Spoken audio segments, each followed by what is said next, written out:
Taibhsear podcast. This is episode 29. May the life force be with you.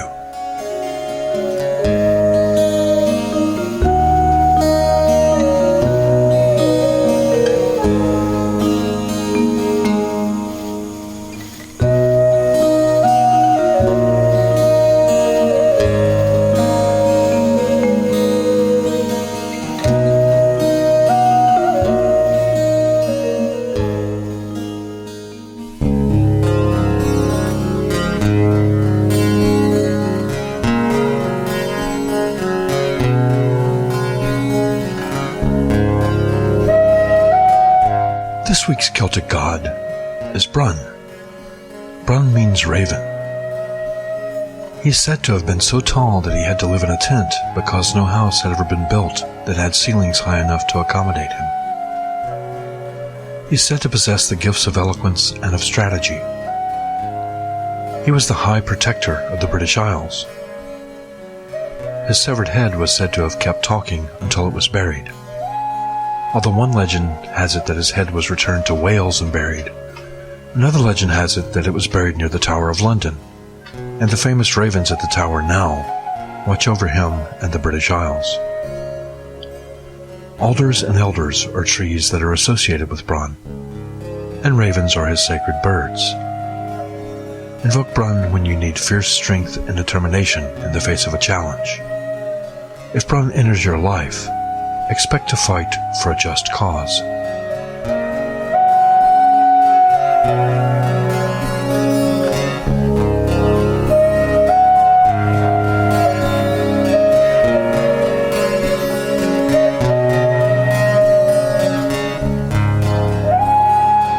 Last week we looked at the birth of Lugh as told in Lady Gregory's The Coming of Lugh. This week we will discuss how Lugh defeated the powers of darkness and chaos, personified in the Fomorians. When we left off last week, Lugh had met with his trusted advisors to plan how best to overthrow the Fomorians and end their oppression. This meeting was held at a place that came to be known as the Whisper of the Good Men.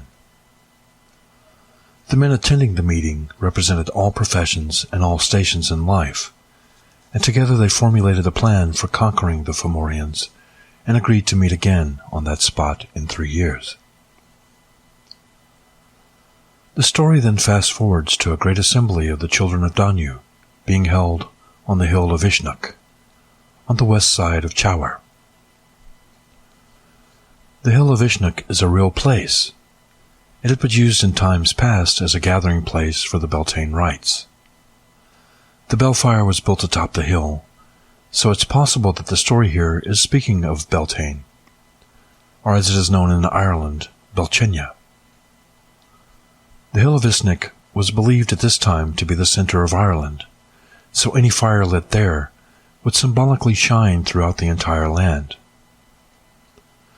The hill is also topped with the Cat Stone, so called because it is said to resemble a cat.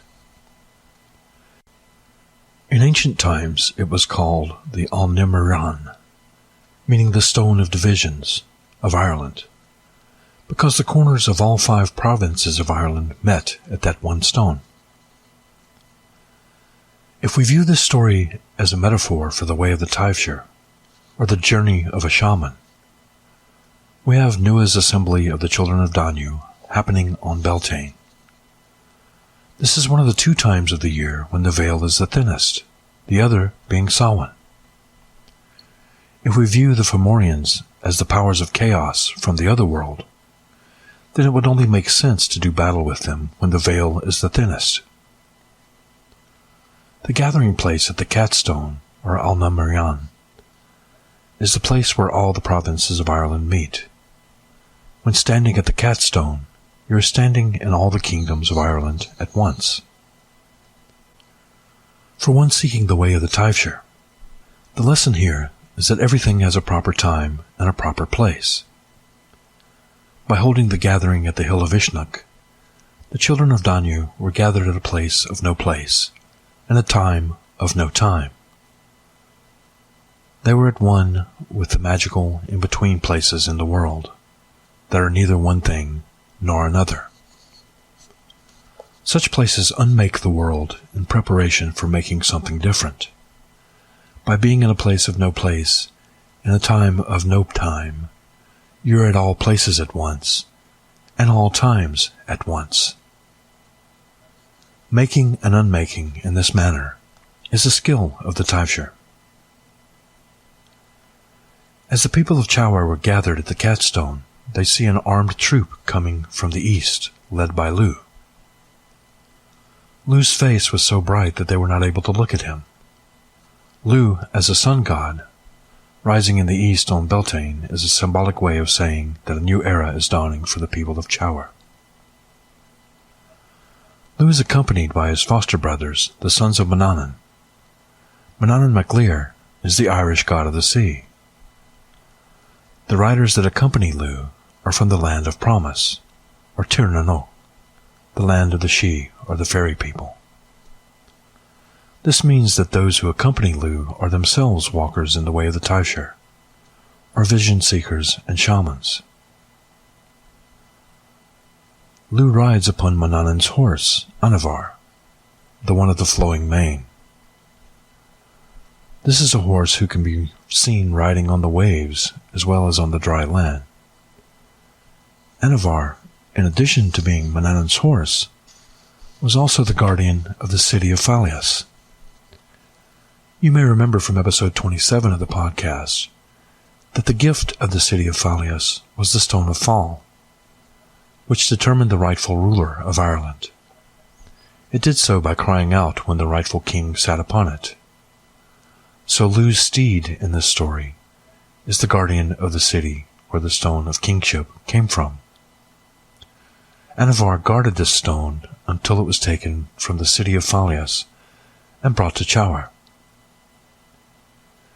It's interesting to note that in our modern English, the word nightmare comes from the word night combined with the word mare. In modern times, the word mare refers to a female horse. In ancient times, the word mare also referred to a female demon disguised as a horse. Such a demon was said to sit on the chests of sleeping warriors, stealing their breath, or perhaps their souls, while they slept. Nightmares were said to have been caused by these soul-stealing demons. Could it be that Anavar, the horse upon which Lugh rides, is such a nightmare, especially for the Fomorians? The name Anavar means imagination. This imaginary horse can run on both land and sea, making it virtually invincible. For one who seeks the way of the Taibhsear, is there anything more important than imagination? In order to do a thing, one must first be able to imagine that such a thing is possible. Imagination is therefore possibility. Lugh is riding the steed of imagination into battle, believing that it is possible to win against impossible odds, just as Taibhsears are often willing to attempt the impossible through the aid of their imagination. The story goes into some detail about Lugh's armor and the fact that it was borrowed from Manannan. As long as he wore it, he was invincible. At his side was Manannan's sword, Fragarach, the Answerer. This sword was ever ready to give answer to any attack, and none survived a blow from it. In our metaphor for the journey of the Taibhsear, the sword Fragarach is the symbol of the knowledge and wisdom gained on the way. A Taibhsear should have a ready answer for any situation he or she may encounter. If such an answer is not readily available, then it should be sought. A goal of the Taibhsear is to always seek the truth, aided by the divine wisdom of the Imbus, possibly through divination. Truth is an apt metaphor for the sword, Fragarach. None could prevail against Lugh's sword. Any attack against the one who carried it was doomed to fail.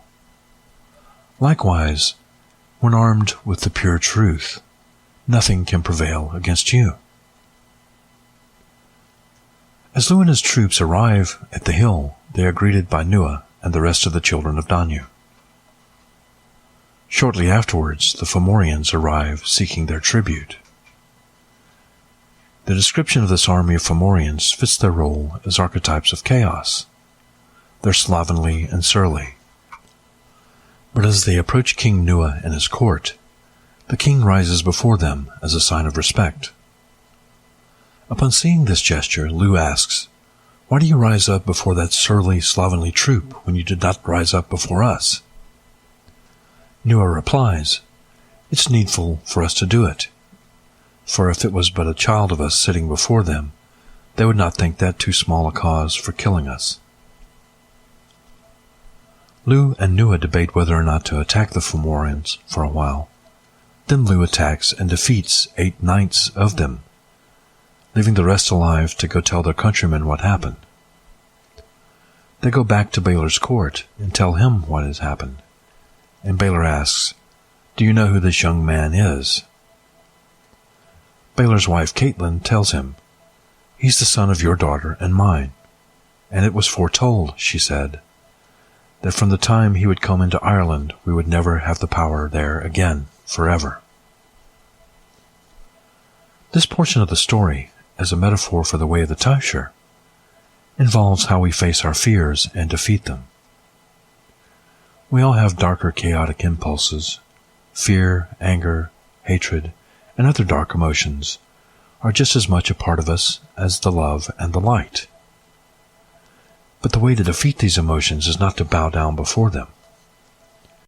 Just as Nua seeks to pay tribute to the Fomorians by giving in to their demands, many people try to appease their darker impulses by denying that they exist in the first place. But when we try to pretend that we are not angry or afraid, we give anger and fear power over us, just as Nua gave power to the Fomorians. But just as Lu rises up to defeat the Fomorians, we can rise up to conquer our own fears. The first step is to acknowledge that they exist in the first place. Note what happens when Lu defeats all but 9 of the Fomorians. They go back to Baelor of the Evil Eye and tell him of their defeat at the hands of Lu. When Baelor asks who this young man is, his wife answers that he is Baelor's own grandson. She further states that from the time he would come to Ireland, the Fomorians would never again have power there. If we see the Fomorians as the embodiment of chaos and of darkness, a part of those forces would be the darker emotions of the shadow side. When Lu, the bringer of light, attacks and defeats the Fomorians, they never have power again. For a Taibhsear, this means that once you learn to conquer your fears and darker impulses by acknowledging them and then mastering them, they will never again have power over you. When Baelor learns that his grandson has come to Ireland, in his panic he calls a meeting of all of his counselors to determine how to address this threat. It just so happens that at the time, Bresh and his father Elan were at Baelor's court asking for his help. What's left out of this story is the sort of help Bresh is seeking. You may remember that Nua lost his hand at the first battle of Meg Tuath. Since a king of the Tuatha Dé Danann had to be free of blemish in order to serve as king, this meant that Nua had to give up the throne. Bresh served in his stead for 7 years, until Nua was able to regain the throne by having his hand healed by his druid physician, Dian Kiet. During the 7 years of Bresh's reign, he treated the children of Danu as slaves, making Nua's brother Agma carry firewood, and making the Daga dig moats around forts. The children of Danu were greatly relieved that Nua regained his throne after 7 years of abuse by Bresh. Bresh's father was a Fomorian, and Bresh had come to the court of Baelor to request his assistance in overthrowing Nua and regaining the throne of Chaur. Bresh must have thought the timing was perfect, as Lu's defeat of the Fomorians gave him a perfect excuse to attack and regain the throne for his own. All human beings have periods where they let their dark sides rule for a time. This period usually follows after some sort of injury. The injury doesn't have to be a physical one. In fact, emotional injuries can sometimes be more painful and long-lasting, and can lead to lapses of judgment that allow our own forces of darkness and chaos to rule for a time. But just as the children of Danu soon grew tired of the oppression they suffered under the rule of Bresh, our friends, family, and loved ones might tire of dealing with our negative moods. When that happens, it's time to heal ourselves and dethrone our inner tyrant. But as the story reminds us, our darker natures are always there under the surface, waiting for another opportunity to seize power. Our chaotic shadow side is like a wolf at the door. As long as we remember that the wolf is there, we're prepared. But the day we forget that the wolf lies there in waiting is the day that he is free to jump on us and attack us. As we leave the story for now, Bresh has set sail for Chowar after joining forces with Baelor, with the intent of eliminating Lu and dethroning Nua once and for all. On next week's podcast, we'll see what happens when Bresh and Lu meet face to face.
life force be with you.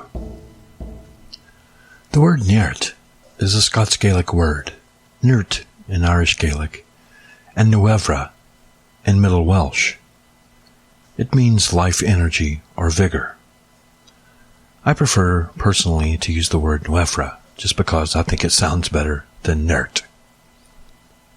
Iolo Morganach popularized the use of the Welsh version of the word nwyfre as a magical word. He probably misunderstood the etymology of the word, which originally had no mystical connotation. But nwyfre has taken on a life of its own, no pun intended, among contemporary Druid circles of Welsh origin, as has its counterpart neart in Scottish Druid circles and neart in Irish Druid circles. The way modern Druids use the word, it now means life force or life energy. Some claim that this concept is the inspiration for the Force in the Star Wars saga. The historical mythologist Joseph Campbell was an advisor on Star Wars, so there may be a grain of truth to this claim. To a Taibhsear, everything is alive, including rocks, trees, plants, animals, and even the earth herself. How can these things be alive? Everything has the potential to generate energy, and the sum total of the energy in the universe is the life force itself. This is the concept that Morganach was trying to get across when he chose the word nwyfre. Fans of Yoda will recognize a familiar theme. You might ask, how can rocks be alive? The answer is that they contain potential life force rather than actuated life force. Rocks become dirt. Plants feed on dirt, converting this material into life energy. Then animals eat the plants, and humans eat both plants and animals. Think of it this way. If you take a vitamin pill with mineral supplements, those minerals came from rocks. At what point in the digestive process does that mineral cease to be inanimate and become alive by being a part of you? Likewise, as plants feed on dirt and take that material into themselves, at what point does the dirt become plant and therefore alive? One of the deeper mysteries of the way of the Taibhsear is that we're all interconnected.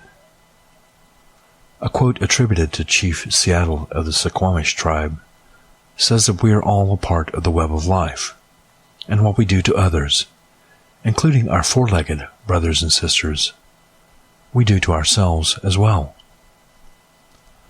This is sometimes expressed in Wicca as the threefold law, or the rule of threes.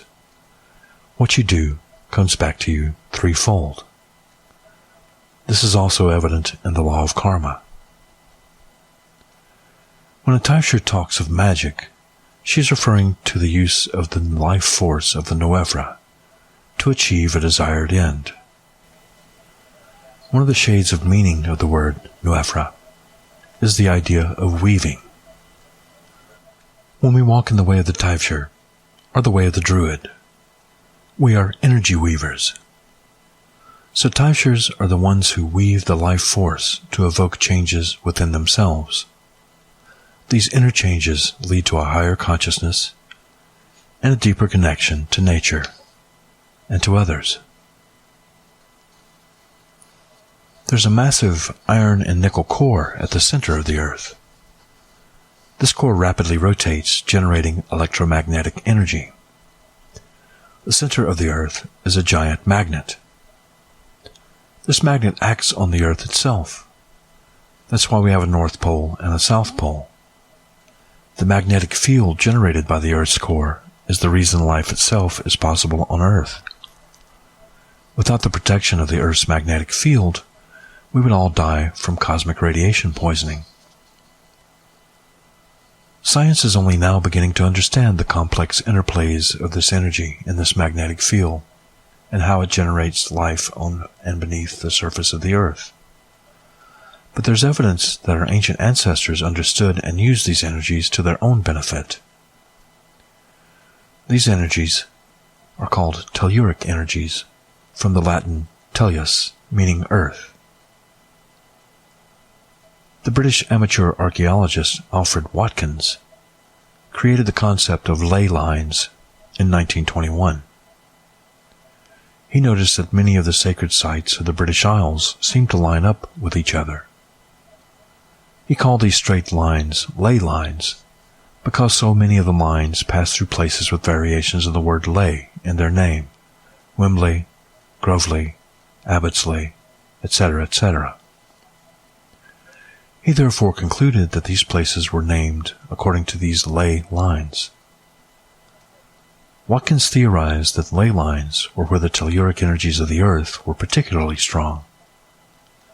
Sacred sites were built along these lines to take advantage of these energies.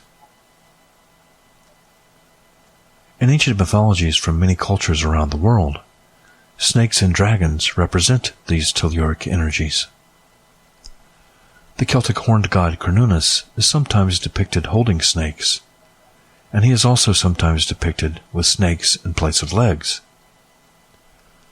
Since snakes are equated with the telluric energies of the earth, Cernunnos may be seen as creating and manipulating these telluric energies. Many other gods and goddesses have also been depicted holding snakes. By handling snakes, the gods are weaving the energies of the earth to create and to destroy. Likewise, a goal of the way of the Taibhsear is to weave these energies together to manifest change in our own lives and in the lives of others.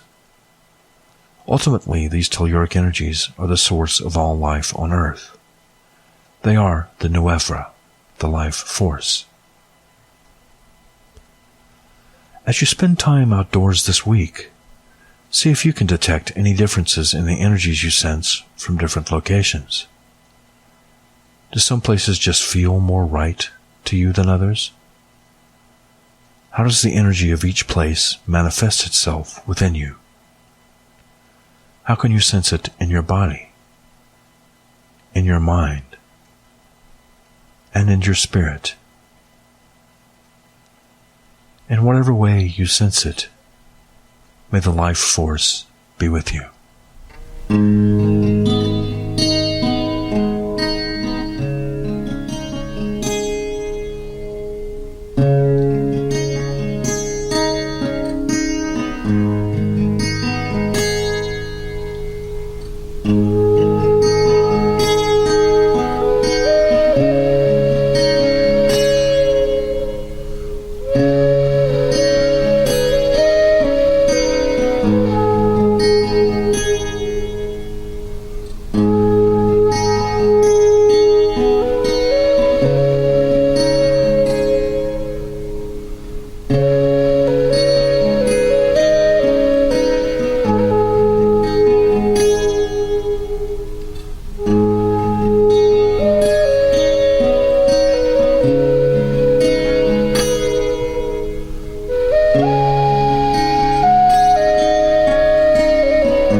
of fire meditation is used to seek the Awan in matters associated with universal or absolute truth and ultimate meaning. It is helpful when you seek direction and purpose in your own life. The direction of the fire is the south. It may help when performing this meditation to face south if possible. The season associated with the Awan of fire is the summer. As you begin this meditation, visualize the noonday sun on the first day of summer, or midsummer's day. On this day, between the light and dark halves of the year, the forces of chaos and order are in perfect balance. It's the best time to do work concerning transformation and change. The power of the Awan of fire is the power of transformation and change. As you do this meditation, picture yourself in a thick, lush forest. All around you are the flora and the fauna, which are changing with the growing power of the season. Smell the aroma of the flowers of the forest on the breeze.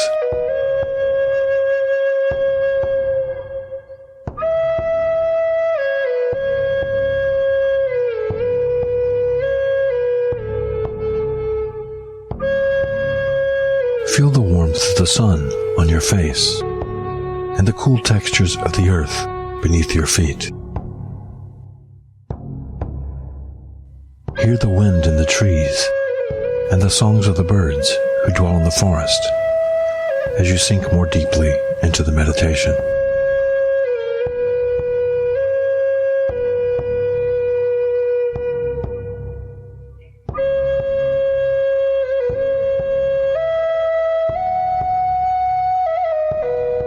The Awan of the fire is the Awan of art, creativity, and clarity in the light of wisdom.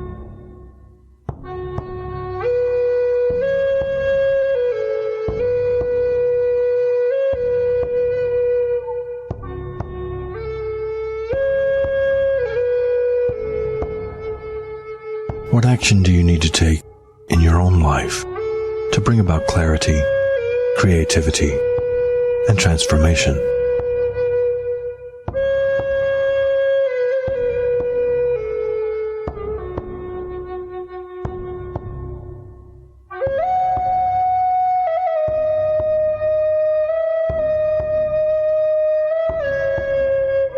The Awan of the fire is the Awan of universal truth and objective meaning. As you allow the inspiration of the Awan of fire into your consciousness, ponder what absolute truths might give clarity to your journey. Perhaps you don't believe in absolute truth. If that's the case, ask yourself this: is it absolutely true that there are no absolute truths?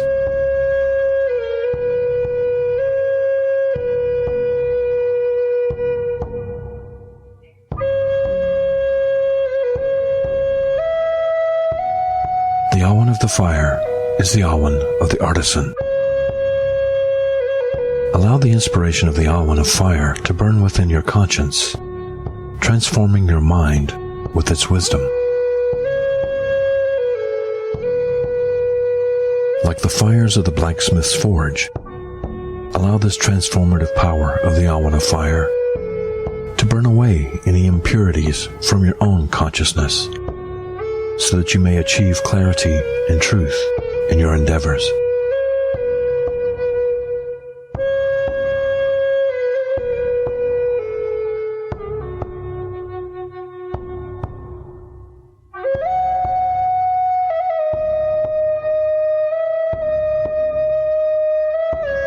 As you allow the metamorphosis of the awen of fire to work its magic on your soul and your spirit, ask yourself these questions and allow the awen to answer. What transformation do you seek in your own life?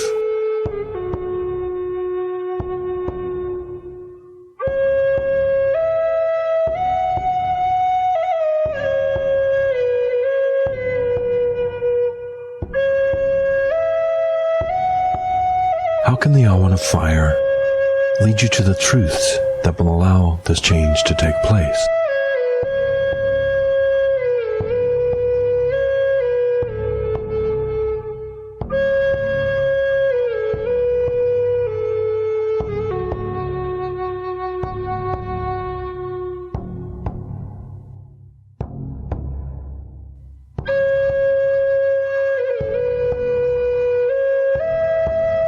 What can you do to forge new instruments and tools in your own walk that will create truth and wisdom on your path?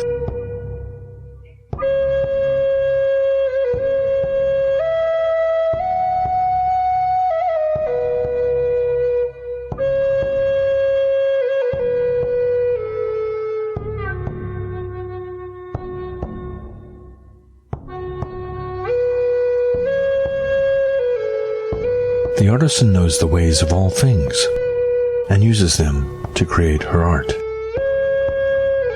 How can the awen of fire lead you to the ultimate meanings behind the artistry of your own sacred path? What universal truths might you find along the way?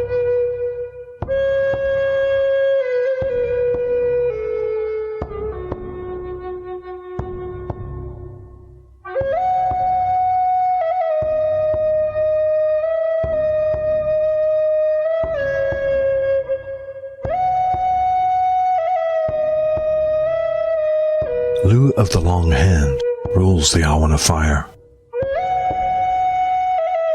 Ley is called Samoldanak, meaning equally skilled in all the arts. He is a true Renaissance man in that he knows the ways of all arts. According to the lore, when Ley was a young man seeking his fortune in the world, he called upon the court of King Nua, seeking employment. The gatekeeper asked Ley what skills he possessed that might serve the king.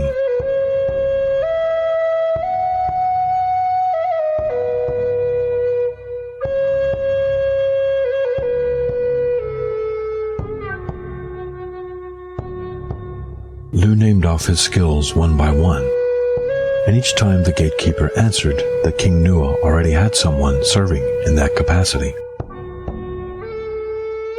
Finally, Ley asked the gatekeeper if the Tuatha had anyone who could serve all of those skills at the same time. The gatekeeper was forced to admit that they did not, and Ley was granted admission to the court of Nua.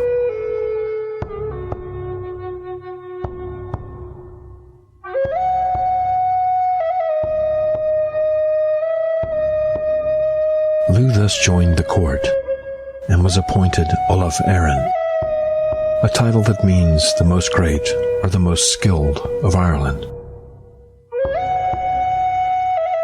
What skills do you possess that might grant you admission into the court of the children of Danu?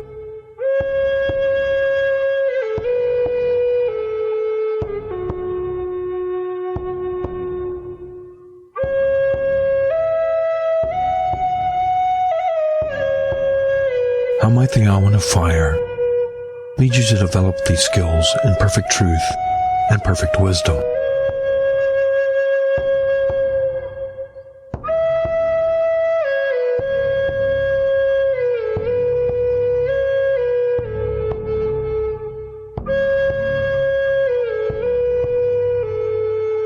How will you use your skills and talents to transform yourself?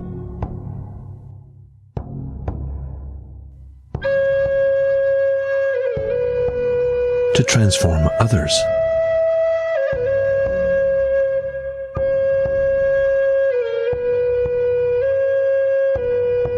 To transform the world?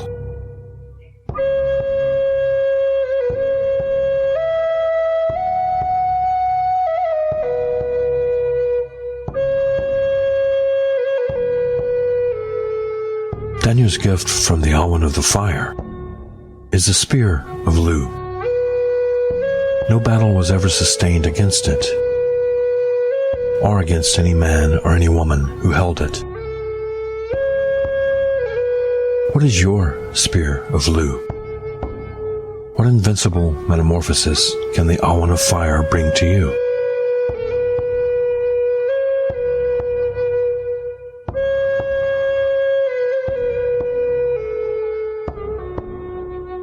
What talents and skills do you possess that the Awen of Fire can forge into steel?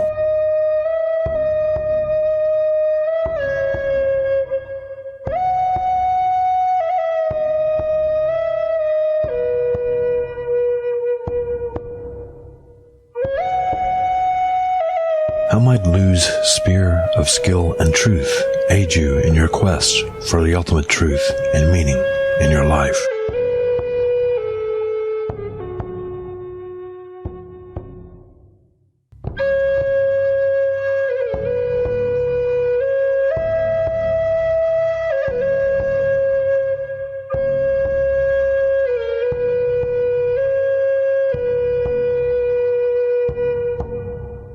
As this meditation draws to a close, give thanks to Lu for the spear of invincibility he has bestowed upon you.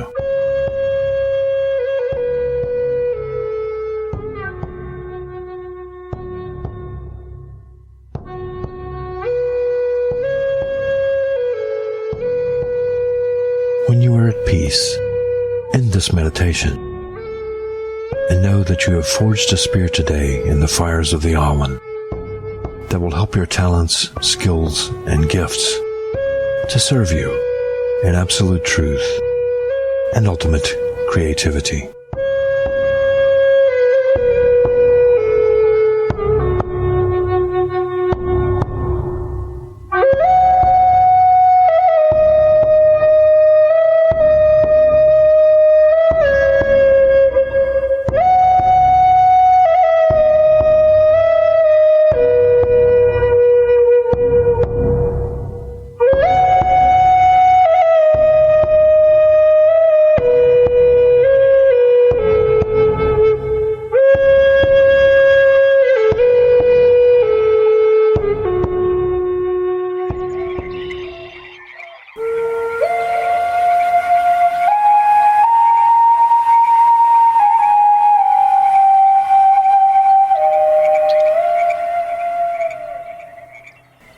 The Green Corner, Sustainable Transportation.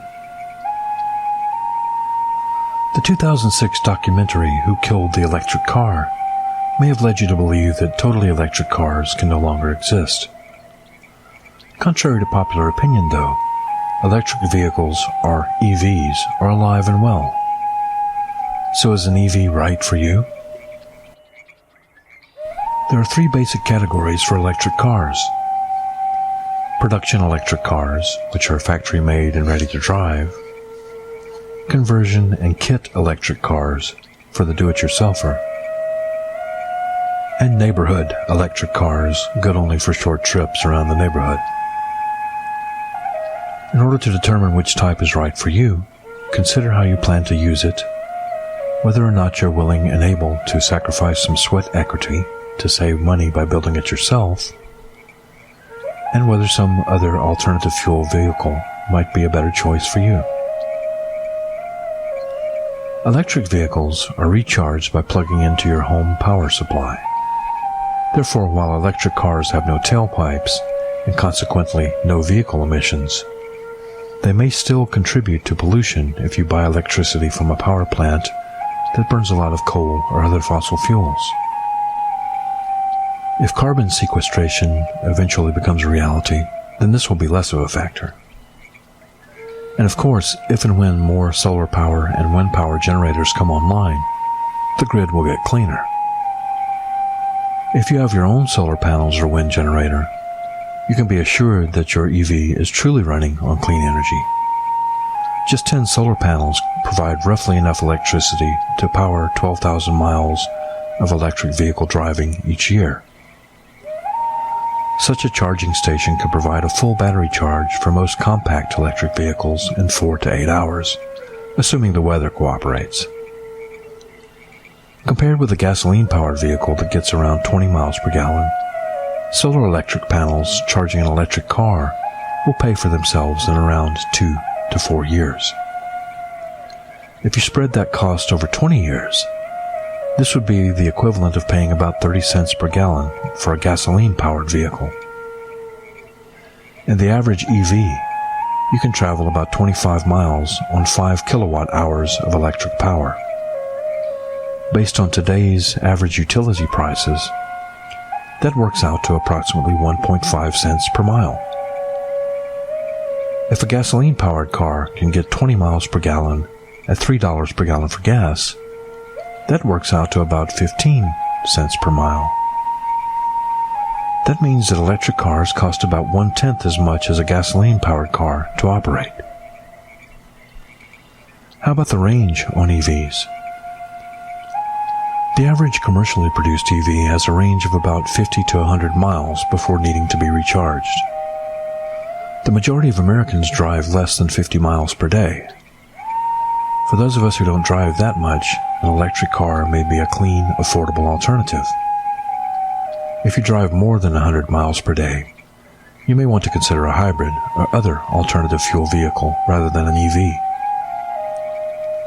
What about all those batteries? Are they a problem? Well, not really. The batteries used in most EVs are totally recyclable. In fact, some municipalities have mandatory recycling laws for batteries from EVs. Even before being recycled, these batteries from EVs can be used as secondary storage for home solar or wind-powered stations before they're totally exhausted. Even if your state doesn't require the recycling of EV batteries, you can easily find a company that will recycle them on a volunteer basis. There are, however, some drawbacks to consider with EVs as well. Comfortable production EVs that can be used on the highway are fairly expensive and beyond the means of many. Currently, such production cars are in the $35,000 price range, and some even go higher. There are smaller vehicles that are not as pricey, but right now they tend to be glorified golf carts not suitable for highway use, or any place else requiring speeds in excess of 35 to 40 miles an hour. Another factor is the limited range. Even the production EVs are limited in range to between 50 and 100 miles before needing a charge. If EVs gain in popularity in the marketplace, the price is likely to go down. But barring any unforeseen improvements in the technology, the limiting range is likely to be around for a while. These factors need to be considered carefully before you purchase an EV. You can learn more about EVs at evworld.com.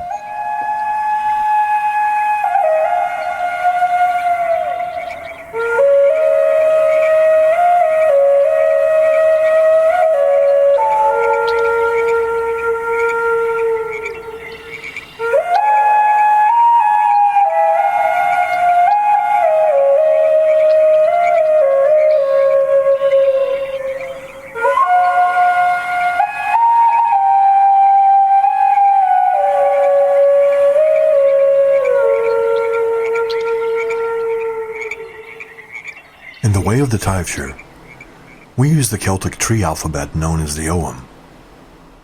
In this section of the podcast, we will present one character of the Ogham each week, offering information on the meaning of each letter of the Ogham alphabet, trees associated with each letter, the healing and magical properties of each tree, gods and goddesses associated with each tree and letter, and the divinatory meanings of each letter of the Ogham.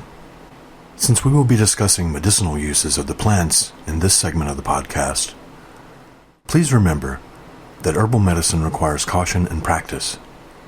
None of the medicinal uses discussed on the Way of the Taibhsear podcast should be attempted by a novice. Some parts of the plants of the Ogham are poisonous, and people with allergies should also be aware of the potential allergic reactions to plants. If you are interested in herbal medicine, find a skilled practitioner and take lessons.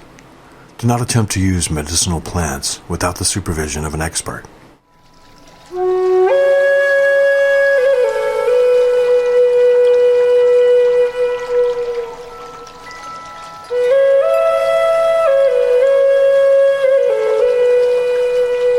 The letter X of the Ogham alphabet is represented by Moor. Its divinatory meaning is destiny, surprise, and unpreparedness. And the plant associated with Moor is the witch hazel. Healing properties of the witch hazel. Witch hazel is a powerful astringent available in most drugstores. Make a tea of equal parts of powdered bark and leaves of the witch hazel and gargle with it to relieve a sore throat. Drink 2 cups of this tea to cure diarrhea. It may also be used as a douche for healing vaginitis. A tea made of the leaves of the witch hazel may also be used for treating menstrual discomfort and cramps. An infusion may be applied topically to skin irritations and rashes. This infusion may also be used as a topical treatment for hemorrhoids and sunburn. Magical uses of the witch hazel. Unlike most other plants, witch hazel blooms in the autumn, right around Samhain. Its distinct yellow and red blossoms make it easy to spot in the forest. Witch hazel is a popular plant for water witching, or dowsing for water. Its pliable branches are used to point to underground water sources when looking for viable sites for wells. Charms made of witch hazel mend broken hearts and diminish attention from unwanted suitors. Witch hazel sprigs and blooms put in a vase by the bed promote chastity. The blooms also offer protection in matters of love. Give your partner a charm of witch hazel to promote fidelity. Witch hazel branches may be used to cure warts, scars, or blemishes by taking a hazel stick, cutting 3 notches into it in the shape of the awen, then applying some blood from the afflicted body part. Now cast the stick into a source of running water. This works best if performed on the waning moon. To protect your home and those within from illness, make a loop of witch hazel stem and bind it with red thread. Then hang the loop over the main entrance to your home. Gods and goddesses associated with the witch hazel are Angus MacOg and Bronwyn. This concludes all the letters of the Ogham alphabet. Starting next week on the podcast, in this segment, we'll be introducing healing herbs and plants.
been listening to the Way of the Taibhsear podcast on International Pagan Radio, where it's all pagan all the time.